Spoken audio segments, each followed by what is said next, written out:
Hey everyone, thanks for tuning in. If you're new here, consider subscribing. It really helps keep these stories coming. And while you're here, let me know in the comments where you're listening from. Now sit back, relax, and let's get into the story. My name is Jordan Reyes. I'm 34 years old and I work for the Department of Public Works in Allentown, Pennsylvania. Before everything happened, my job was pretty simple. Inspect storm drains, coordinate roadwork schedules, fix infrastructure reports, that kind of thing. I lived in a modest second-floor apartment off West Walnut Street, not far from the Lehigh River. Things were ordinary. They were quiet. Too quiet, maybe. Looking back now, I keep wondering what signs we missed, what clues we dismissed, what warnings we were too numb to notice. The first strange report I read came through our internal dispatch system on a Thursday morning, 2 weeks before the sirens. A minor incident, it said. Animal carcasses found scattered across the banks of the Jordan Creek, torn apart in a way that didn't fit any known local predators. I remember the officer's comments attached to the file. Looks staged. Weird smell in the air. Called animal control. It was filed away like any other weird call, but it sat in the back of my mind. I'd driven past that same creek on my way to the office. That morning, I had coffee with my co-worker, Natalie Finch. She was one of our site engineers, late 30s, always in a reflective vest and steel-toe boots. We've been having more infrastructure reports from the outskirts lately, she mentioned. Manholes disturbed, fences cut, and one site near Trexler Park vandalized. No cameras caught anything. I brushed it off, joking that it was probably some teenagers playing around. But that week, the emergency call volume tripled. 911 calls about people acting strangely near residential areas, refusing to respond to police orders. The official line was that a new synthetic drug was on the street, something that caused disorientation, aggression, even catatonia. Police were told to detain rather than arrest. EMTs were told to wear full-body protective gear. The first official emergency alert came 3 days later. Emergency broadcast system. Alert level, orange biological event. Do not approach individuals exhibiting violent behavior. Stay indoors. Await further instructions. We'd all seen those alerts before. Hurricane watches, chemical spills, missing persons. But this one hit differently. It wasn't just a warning. It was repeated every hour on the dot. And this time, the sirens in Allentown actually sounded. That hadn't happened since the simulated tornado drill in 2017. Natalie texted me, "Are you seeing this? Something's wrong. Really wrong."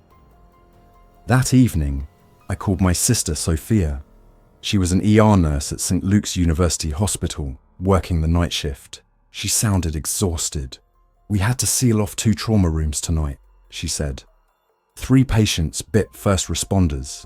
Like, literally bit them. 1 officer's in surgery. We don't know if it's drug-induced or something else. The CDC sent a rep this afternoon. In hazmat. That's when I knew it wasn't local anymore. The next day, Friday, the mayor issued a citywide shelter-in-place order. Schools closed. City offices were shut down, including ours. I stayed in my apartment, glued to the TV, the radio, Reddit threads, anything that might give a clue as to what was happening. The words zombie virus were getting thrown around more and more, usually as jokes. But then there was that video from a traffic cam in Bethlehem. It showed a man stumbling down the sidewalk on Stefco Boulevard. His clothes were shredded, and he was dragging his foot. A good Samaritan pulled over and got out to help. The man lunged. The Samaritan tried to run, but within seconds, 3 more people emerged from the alley and tackled him. The camera feed cut out 10 seconds later.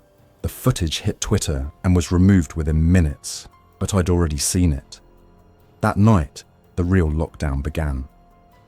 The emergency alert system blasted again, this time accompanied by local law enforcement messages. All residents, remain indoors, block all access points, do not engage with infected individuals. Law enforcement is stretched thin. Assume no help is coming. Natalie and I started exchanging messages through Signal. Her power had gone out in her part of town. Some surge took out transformers near MacArthur Road. She'd already reinforced her windows and was sleeping in the laundry room with her 2 dogs, a Glock 19 by her side. "I'm not waiting for the government," she told me bluntly. I took stock of what I had. My apartment had a decent pantry: rice, canned goods, peanut butter, bottled water. I had a small revolver, a Taurus 856.38 special I'd bought 2 years ago after someone broke into my truck. I never expected I'd have to use it on anything other than a paper target at the range. I dragged my couch against the front door and nailed shut the sliding balcony window. Then I turned off all the lights and waited. By Monday, the radio hosts started dropping out. The local WDIY 88.1 FM signal was repeating the same message. "This is an emergency broadcast. Stay inside. Conserve power. Help is coming." But help didn't come. The following night, a blackout swept across the city. The grid collapsed completely, probably from a mix of infrastructure overload and deliberate shutdowns. Without electricity, no more news. Without cell towers, no more calls. And without lights, the city became a dark jungle.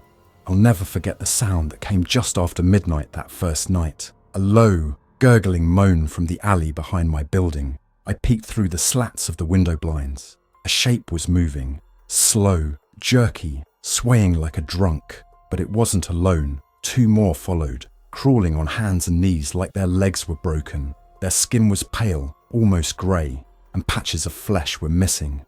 I closed the blinds and pressed my back to the wall. I knew then, without needing a news report, what was happening. It was real. They were real. The outbreak had reached Allentown. I made contact with Natalie again, using my shortwave radio setup, something I'd installed in my closet years ago during a prepper phase I never fully committed to. She had a Baofeng UV5R she used for hiking, and we managed to establish a basic comm schedule. Check in every morning at 9 o'clock on 146.520 MHz.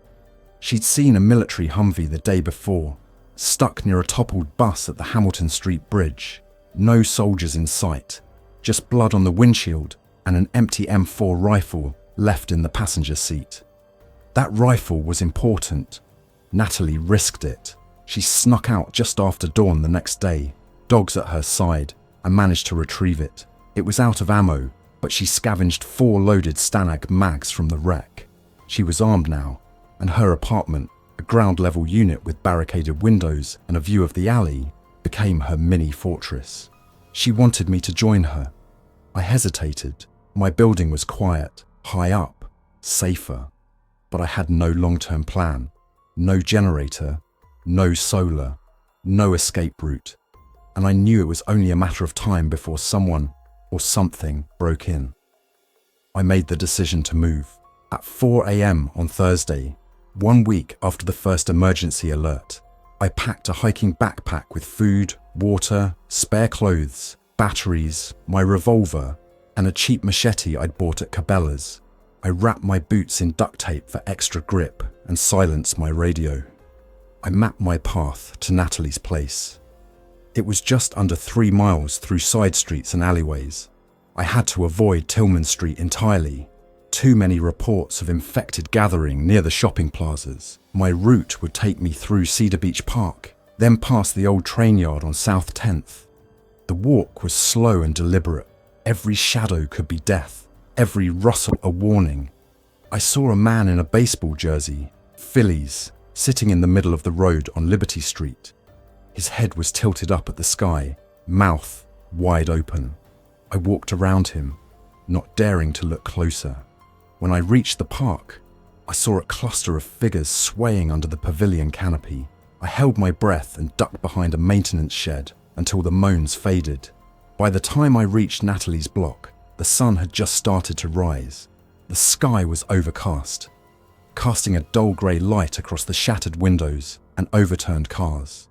The streets were completely silent except for the crows that had begun circling overhead, squawking sharply as they dipped down to pick at something in the gutter. I forced myself not to look too closely. Every sound felt amplified in the stillness. The crunch of glass beneath my boots, the faint whistle of the wind between broken storefronts. The air smelled like damp concrete and copper. Natalie opened the door almost as soon as I stepped onto the porch. She looked thinner than I remembered. Dark circles under her eyes, hair pulled into a loose braid, her shirt stained with something I didn't want to identify. She had the M4 slung over her shoulder, safety on, muzzle pointed down, finger clear of the trigger. She was focused and alert. "You came," she said quietly. I nodded, and she pulled me inside before I could answer. Her apartment had changed since I last saw it months earlier. The windows were sealed with layered plywood and foam insulation board, screwed in tightly and reinforced with metal bars she must have salvaged from construction sites. The sliding glass door in the rear was completely blocked with a bookcase and furniture, and a series of strings with attached bells ran from door frames to tripwires near the entrance. The dogs, Bear, a chocolate lab mix, and Luna, a smaller mutt with shepherd colouring, sat quietly near a pile of blankets in the corner, ears twitching with every sound. She guided me through a narrow hallway lined with water jugs and crates of canned food. One of the bedrooms had been converted into a secure storage space. Rows of ammo boxes, camping gear, tools, and a solar charging array with a deep cycle marine battery hooked to a DC converter. She showed me where the breaker panel was and how she rerouted power to only 2 rooms to conserve juice. She'd done all this in under a week. "This is impressive," I said honestly. She didn't smile. "It's not enough," she replied. "Not if this gets worse." We spent the next few hours going over supplies, inventorying what I had brought with me, and checking the shortwave radio. Natalie had already mapped out safe routes to local landmarks. A fire station, a gas station with a manual pump, and the underground access points to the stormwater management tunnels beneath downtown. Her plan was simple. Stay put for now, observe, and only move when necessary. But she was worried.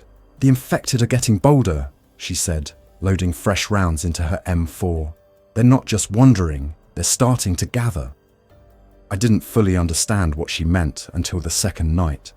We were on the roof, taking turns with the binoculars and listening to the city breathe in the distance. Smoke curled from several blocks west, where a hardware store had caught fire. No fire trucks, no sirens, just slow collapse. That's when we noticed them. On the corner of 9th and Greenleaf, a group of 7 or 8 infected stood in a loose cluster, heads swaying in sync. They weren't moving, just standing, waiting. One of them turned, and the rest followed.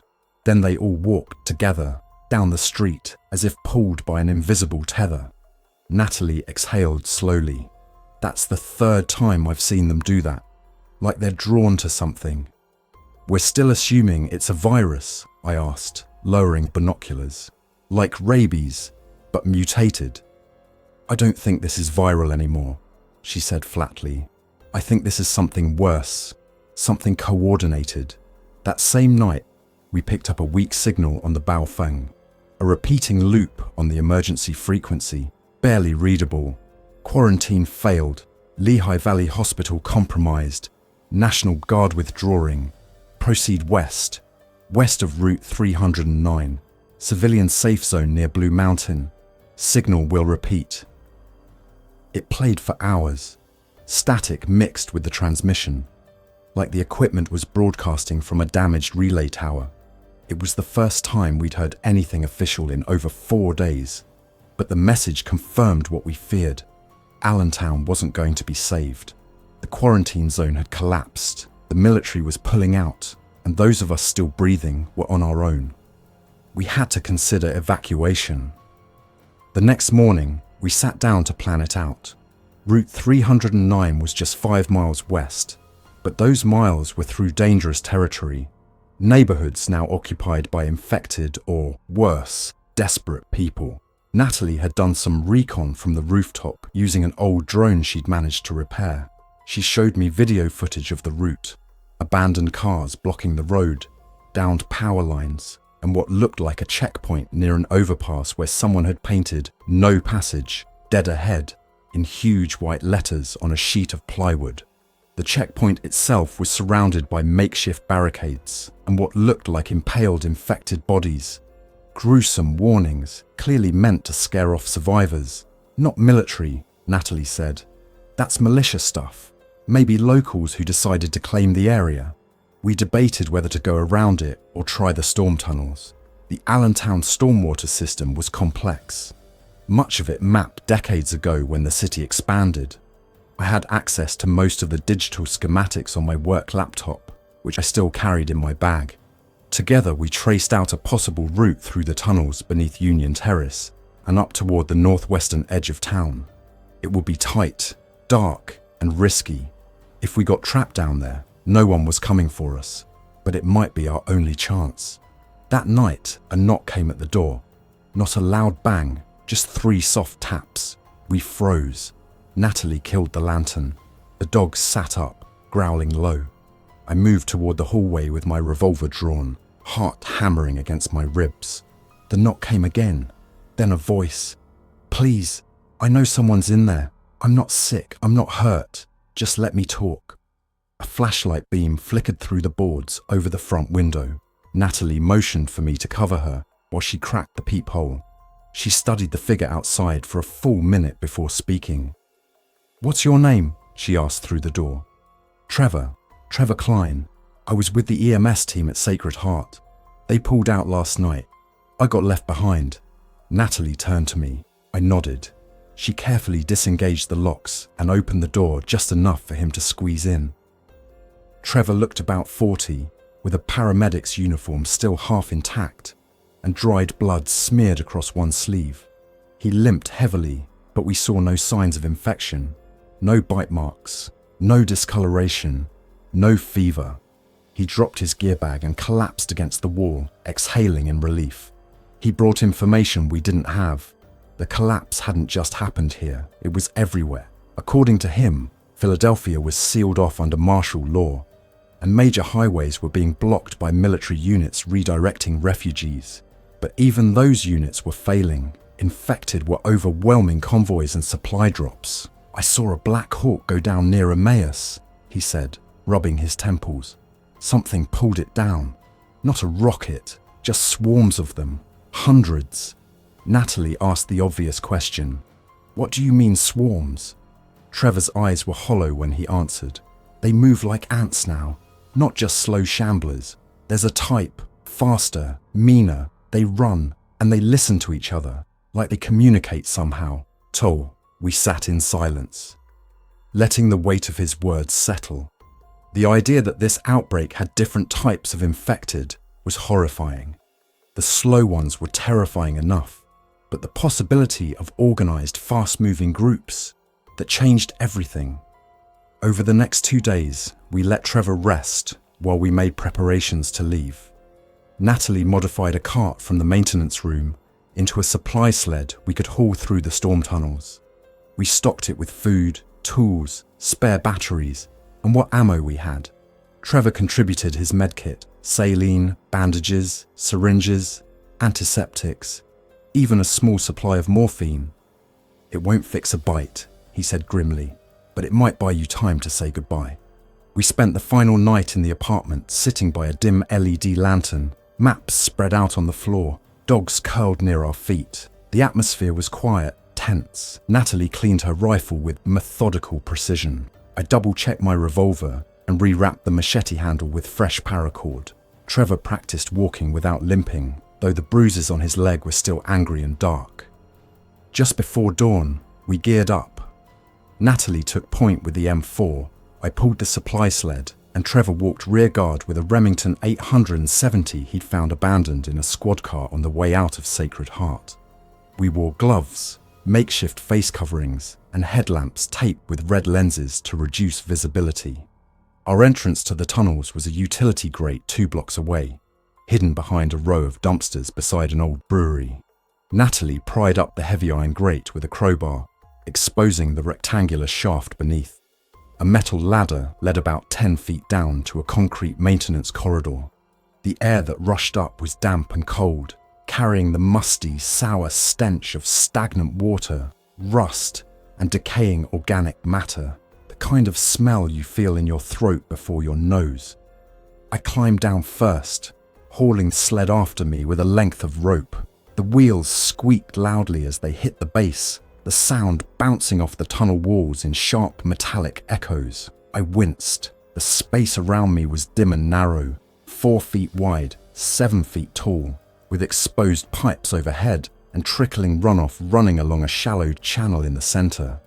Once we were all in, Natalie closed the grate above us and bolted it from the inside with a homemade lock pin she'd welded together. She marked the spot on the wall with fluorescent chalk, Exit 2B Brewery. If we had to retreat, we'd need to find it again fast. The map on my work laptop was based on original city engineering files from the early 2000s, most of it accurate, some parts outdated where renovations had been abandoned or forgotten. According to the plan, we'd follow the drainage maintenance corridor southwest under the old industrial park, cut under the CSX rail lines, then rise up toward the Muhlenberg area through a vertical shaft near a collapsed storm basin. From there, we'd be less than a mile from Route 309 and what we hoped was a National Guard perimeter. The first hour went smoothly. We moved in silence, the tunnel dry enough for steady walking, though every footstep still echoed like a drumbeat in the confined space. Rats scurried along the edges, but fled as soon as our headlamps approached. Trevor muttered that he preferred rats to what was above us, and I agreed. We passed service hatches and utility junctions, most rusted shut, some covered in graffiti left by taggers from a more innocent time. But then we hit water. The corridor sloped gradually down, and before long, we were ankle deep in stagnant runoff. The air grew thicker, more humid, laced with mildew and rot. The sled wheels began dragging, and I had to brace with my shoulders and haul it like a plow through mud. Natalie scouted ahead at each intersection, checking side tunnels for signs of movement. At one junction, she paused and motioned us to stop. There was a sound, a low rasping noise followed by a wet splashing from deeper inside. She signaled 2, then moving. We all shut off our lights. In the red glow of my taped LED, I could just make out 2 figures stumbling past the side tunnel 20 feet ahead. They didn't see us. They moved sluggishly, their shoulders slumped unnaturally, arms trailing in the water. One of them was dragging something, a length of cable or intestine. I couldn't tell. The stench was unbearable. They vanished into the darkness on the far side without noticing us. We waited 5 minutes before moving again. I was shaking, not from fear exactly, but the pure instinct of being hunted. Every corner of the tunnel felt alive now, as if the air itself was holding its breath. An hour later, we reached a locked floodgate. It was rusted shut, steel reinforced, bolted in place. According to the map, it separated 2 drainage zones, built after a major flood in 2006. Natalie knelt and examined the hinges, then pointed to the emergency bypass hatch, a narrow opening welded shut but designed for maintenance crews to pass through when the gate was sealed. "We'll have to cut it," she said, and pulled out her battery-powered angle grinder. It was loud, deafening in the tunnel, but we had no other choice. She clamped the blade against the edge and began cutting. The whine of the grinder lit up the tunnel like a siren. Trevor kept his shotgun trained behind us, and I scanned the side passages for any movement. Sparks flew as Natalie worked, and after 2 excruciating minutes, the final lock bar snapped with a clang. Then everything went quiet. Too quiet. Natalie pushed the hatch open, and we quickly squeezed through, dragging the sled behind us. We didn't wait. We needed distance between us and that sound. We moved fast, knee-deep in foul water now, until the tunnel opened up into a larger overflow chamber. It was massive, at least 30 feet across, with a high vaulted ceiling supported by thick concrete columns. The walls were lined with access catwalks and old maintenance scaffolding, some collapsed, some still intact. And that's where we found the others. A makeshift camp had been set up in the chamber's upper tier.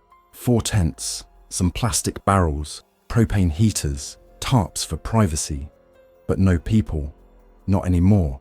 There were signs of a struggle.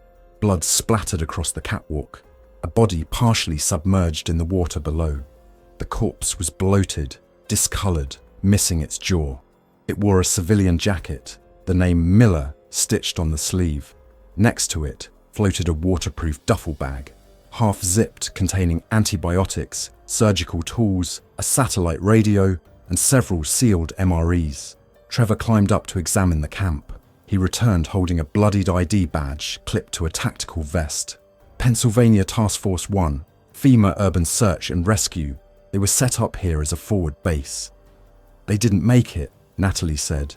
We took what we could from the supplies. 2 water filters, a working multi-fuel stove, and the SAT radio, though it wasn't transmitting. It was set to channel 29.800 MSC, Emergency Government Coordination Frequency, but only static answered. We rested for 30 minutes before moving on. The encounter had shaken us, not because the camp was attacked, but because no one had radioed for help. Either no one had heard them, or no one had come. The final section of the tunnel led us up a steep incline, past a series of rusted maintenance ladders and another collapsed grate. According to my schematics, the vertical shaft at the end would bring us within walking distance of the Lehigh Valley interchange. We could emerge into the woods behind a landscaping supply company, then cross into the hills west of 309. That was the plan, until we heard the growling. At first, I thought it was a dog. Deep, guttural, throaty, but then it rose in pitch, became layered, like multiple voices wrapped around one another. It echoed through the concrete, surrounding us. We stopped moving. Red eyes glinted in the distance. 1, 2, then 4. They came fast, sprinting through the tunnel at terrifying speed, claws skimming the water, feet slapping in chaotic rhythm. They weren't like the others. These were lean, twisted, almost skeletal, with elongated limbs and exposed muscle. Their mouths hung open, rows of jagged, broken teeth chomping as they ran. Their skin was slick and almost translucent, like something partially digested. Natalie didn't hesitate. She opened fire with the M4, short, controlled bursts that echoed like thunder in the chamber. Trevor fired twice with the Remington, the slugs blasting chunks of flesh from the first creature's shoulder. I grabbed the sled and pushed it forward, yelling for them to run. One of the creatures launched itself from the side wall, leaping with terrifying precision. It landed just feet from us and charged. Natalie dropped it with 2 shots to the chest, then a third directly into its face. It kept twitching after it hit the ground, limbs spasming like wires pulled from a circuit. We ran. We pulled the sled with one hand, weapons in the other, slipping through the rising water and up the incline toward the exit shaft. The growling returned behind us, more of them, at least 2 more, maybe 3. We reached the ladder. I climbed first, grabbing the rusted rungs, the sled tied to my belt with paracord. I hauled myself up and kicked open the grate above. It gave after 2 hits with the crowbar. Sunlight poured in. I scrambled up and pulled the sled behind me. Natalie came next, then Trevor. We didn't stop. We were in the woods now, somewhere near the Lehigh Valley landscape yards, north of the Tillman interchange. The air outside felt alien, too clean, too bright after hours underground. But it was safe, at least for the moment. We collapsed behind a stack of concrete pavers, panting, drenched, bleeding from scrapes and bruises. The creatures didn't follow. They stayed in the tunnels, like they couldn't or wouldn't step into daylight. We call those things runners now, Trevor said after catching his breath. EMS guys at Sacred Heart saw them in the sublevels. That's how the building fell. Not a horde, just 10 of those things. That was enough. We sat in silence, listening. The wind moved through the trees. A bird called somewhere in the distance. No screams, no gunfire. Just the strange, deceptive piece of a world holding its breath. We were closer to Route 309 now, maybe 3/4 of a mile. The hills ahead were wooded, and if the radio signal had been telling the truth, A National Guard unit had set up a forward safe zone somewhere past Blue Mountain, but truth was in short supply lately. The only things we trusted were what we saw, what we carried, and each other. After a short rest behind the concrete pavers, we moved again, silent, alert, and tight as a group. The terrain rose steeply into forested foothills, covered in thick underbrush and jagged outcroppings of shale. We stuck to game trails, keeping the sled as quiet as possible. It was mostly uphill now, and my legs burned with every step, but adrenaline made the pain distant. We kept our weapons in hand and heads on a swivel. Natalie led us on a diagonal path away from the industrial yard, steering clear of any structures or roads. She wanted us to approach the safe zone from the east, hoping to avoid any perimeter traps or desperate civilians who might be more dangerous than the infected. The deeper we pushed into the hills, the more natural the world began to feel. Birds chirping overhead, wind through the leaves, and the occasional scurry of small animals in the underbrush. It would have been beautiful if not for the nightmare chasing us. We reached a ridgeline by late afternoon, where the trees thinned enough to give us a partial view of the valley below. Natalie signaled a halt and dropped to her stomach, motioning for us to do the same. Through the binoculars, she scanned the valley floor. From our vantage point, we could see Route 309 in the distance, lined with wrecked cars, burnt-out trucks, and signs of recent conflict. A few bodies were scattered along the road's shoulder, none of them moving. Farther west, past a broken overpass, we spotted the perimeter, rows of shipping containers arranged in a semicircle, fortified with sandbags and HESCO barriers.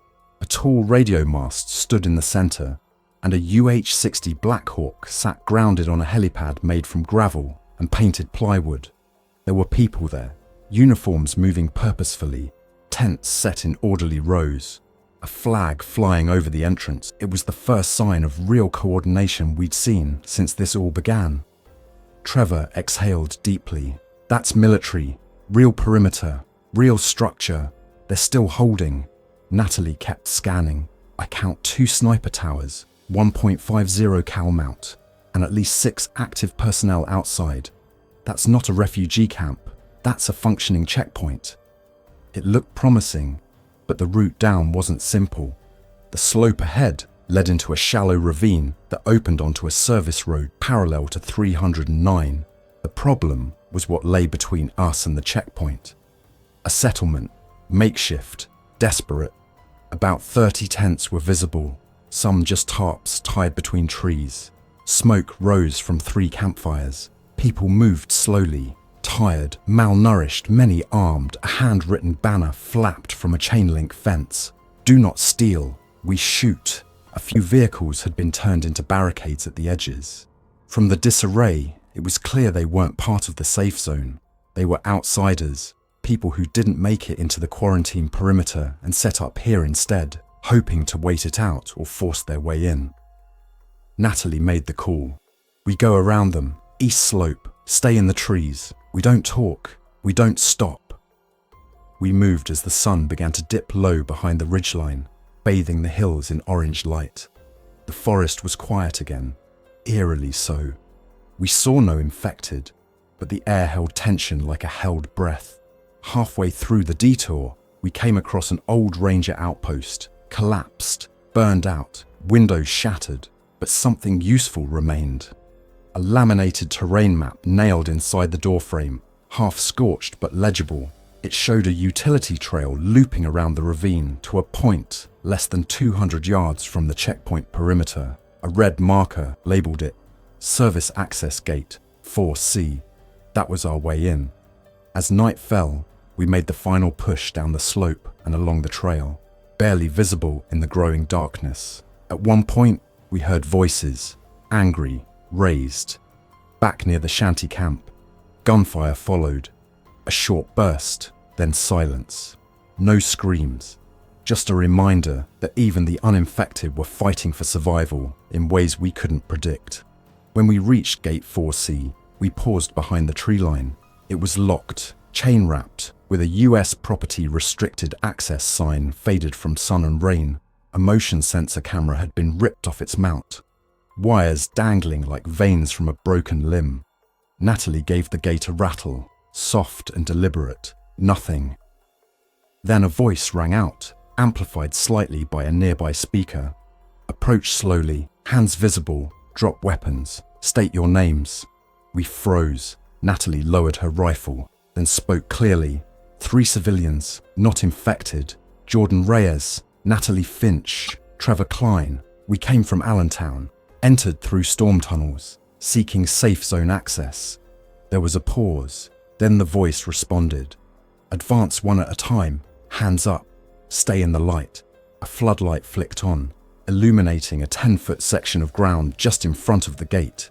Natalie went first, moving slowly, hands raised. A soldier in full gear stepped out from behind a barrier. M4 at the ready, face obscured by a clear riot visor. He scanned her, checked her for bites, then waved her through. I went next, then Trevor. No one said anything until we were all inside. The soldier lowered his weapon. You're lucky. They're closing this site by morning. We were ushered through a series of checkpoints, temperature scans, quick blood tests, decon misting.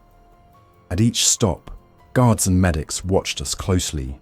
No one smiled. They looked like people who hadn't slept in days. One woman had a bandaged shoulder. Another wore a biohazard patch on her arm.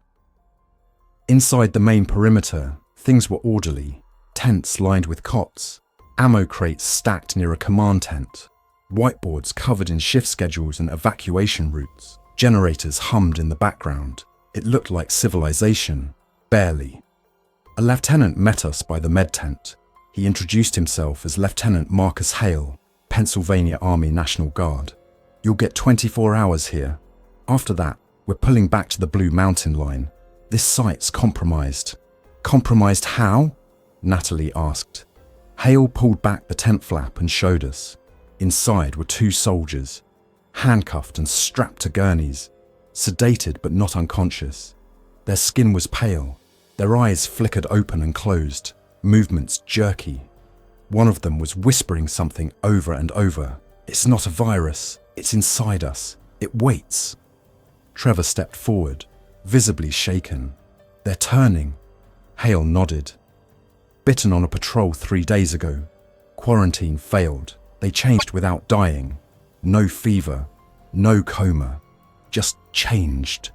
We stared at the soldiers for a long moment. They weren't coughing. They weren't bleeding. They looked human. But the way they moved, shaky, disjointed, like puppets with cut strings, told us all we needed to know. Natalie turned to me. It's mutating. Hale confirmed it. The CDC hadn't responded in 48 hours. DC was dark. New York was sealed. FEMA command had gone mobile, bouncing between air bases in Virginia. The orders now were containment, not recovery. We're evacuating high ground installations only. Blue Mountain, Central Appalachians. If you want to survive, you head west. That night, we were assigned a small tent, hot rations, and bottled water. The silence inside the perimeter was oppressive. No one spoke above a whisper. Soldiers cleaned their weapons with robotic discipline. The infected didn't make frontal assaults anymore. They waited, circled, tested the perimeter. At 2:11 a.m., the alarm sounded. A breach, south fence. 5 infected made it inside before being dropped. One was a runner. He cleared 40 yards before 3 rifle rounds stopped him. We watched from the shadows, too afraid to move, too exhausted to do anything else. By morning, the perimeter had been cleared. Bodies burned in a trench. The safe zone was breaking down. Natalie packed her gear without a word. Trevor taped his bruised ribs and helped secure the sled. I looked toward the mountains and understood what needed to happen. We wouldn't stay. We couldn't. When the convoy left for the Appalachian fallback sites that afternoon, we were in the last truck. 30 people total, no lights, no radios, just the rumble of diesel and the occasional cough. The guards sat stone-faced, scanning the trees with their weapons raised. As we crested the mountain ridge heading west, I looked back once. Smoke curled over the safe zone. The perimeter was already being dismantled. What was once the last line of order in the valley was now just a memory. The emergency alert system was silent now, but we carried its warning in our bones. Stay inside, stay quiet, and trust no one, because the real war had just begun. Thanks for listening. If you enjoyed this story, don't forget to like and subscribe. Your support keeps these creepypastas coming. Until next time, stay alert, stay safe, and never ignore the feeling that something is watching.